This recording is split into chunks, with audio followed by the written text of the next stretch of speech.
We have a great, wholesome environment, and it always gives us an opportunity to create new relationships with strangers, people who appreciate the same things we do. It's right on our label. We're all natural, we're wholesome. I mean, we always talk about it. It's natural spring water. It's unfiltered, unpasteurized. It's just solid beer. Gosh, we're growing a lot faster than we ever anticipated, which is a great problem to have. I mean, he built our brand, he designed it. I mean, we're all familiar with our brand platform, and he will tell you that you can sum it all up into one word, and that is wholesome.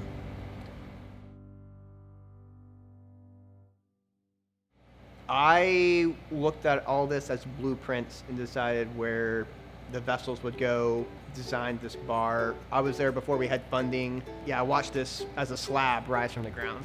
So I can look anywhere in this brewery and see the history in it. A lot of people told us it couldn't be done. You're crazy to try and do it with fire. And Shannon was like, I'm doing it. Shannon. Love Shannon. What kind of brought me to Shannon, because He brings just a wealth of knowledge and experience, and he's a really great asset to the community. I'm Shannon Carter. I am our brewmaster and president of Shannon Brewing Company. Our brewery is about brewing old school recipes and old school methodology. We brew with fire. We're sitting on a spring, and so we're all about going back to old school brewing methodology and brewing recipes that haven't been around in a while, and doing them in a wholesome and wonderful way. Well, I started playing soccer a long time ago, and I started brewing with some soccer buddies. And we got to be known as one of those teams that you didn't mind playing because we always had beer afterwards.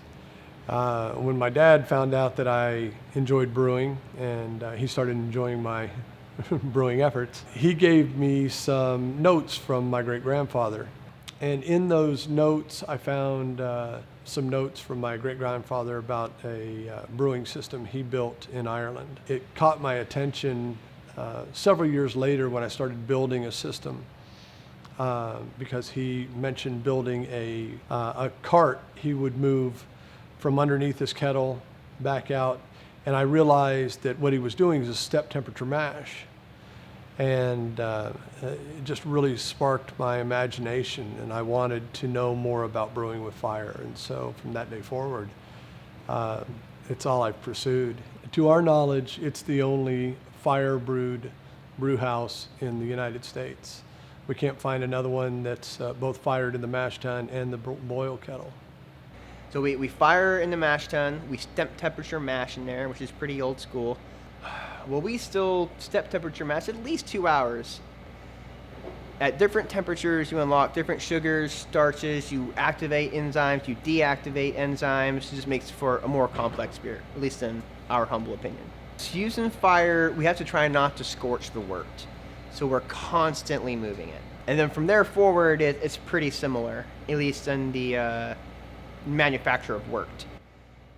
It's an excellent flavor profile for a lot of people that are switching from macro brews and heading into micros and specialty beers. This is definitely a really awesome product for that journey, because they don't try and scare your palate with these crazy flavors.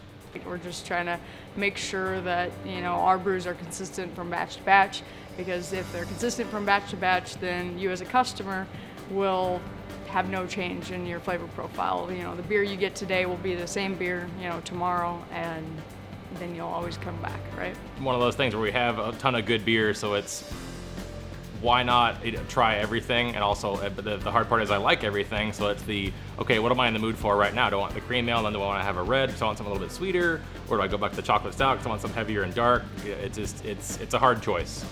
We think fire gives us a caramelization in our sugars that you can't get with superheated steam or electricity, which are the alternatives.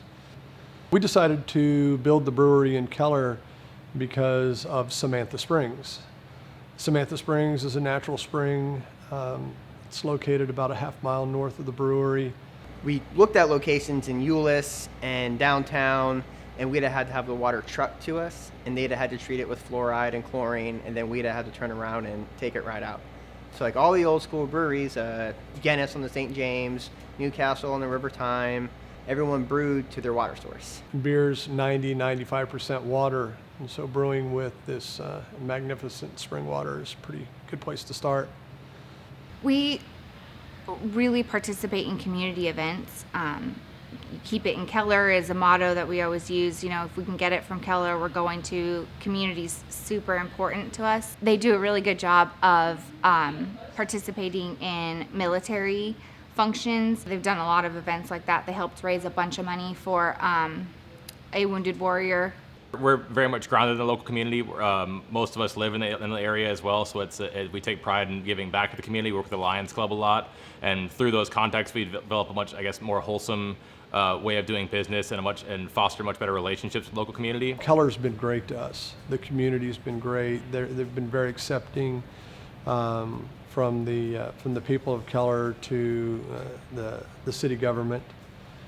They've gotten behind the brewery and just they're fans. They're here, and that allows us to be a focal point for the city of Keller.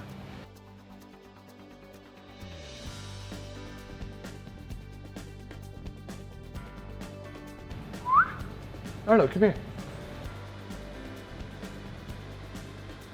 He does have a role. He's our protector. He's our mascot. He's our doorbell. So anytime someone new comes to the brewery, he'll bark and let us know someone's here. But on any given day, any day we're open, he just goes from person to person looking for snacks and pets. Certainly. Just a huge part of the brewery.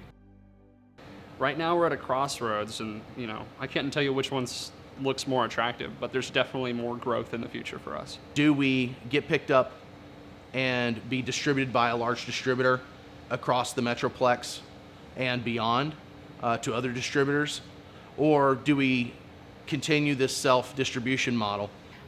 We're now in the craft pack, which is all Texas beers that are sold in a pack together, and those are in Austin and Houston. Since I've been here, I've seen us expand out. We're into Kroger's now. We've got a distributor. We're a brand new canning line back there, which you get a shot of. We can package 4 times the amount of beer on our canning line in the same amount of time it took us to do bottles.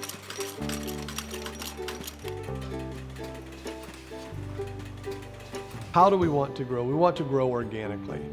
I think that we'll stay in Texas. We want to own our own backyard before we go much further out. We're pretty happy right where we are. Word wholesome means to me, it's as it applies to our brand and our company, it means it describes our product, our process, the ingredients we use, but it also describes how we treat each other and how we treat our vendors, our customers. It's our litmus test for how well we're doing.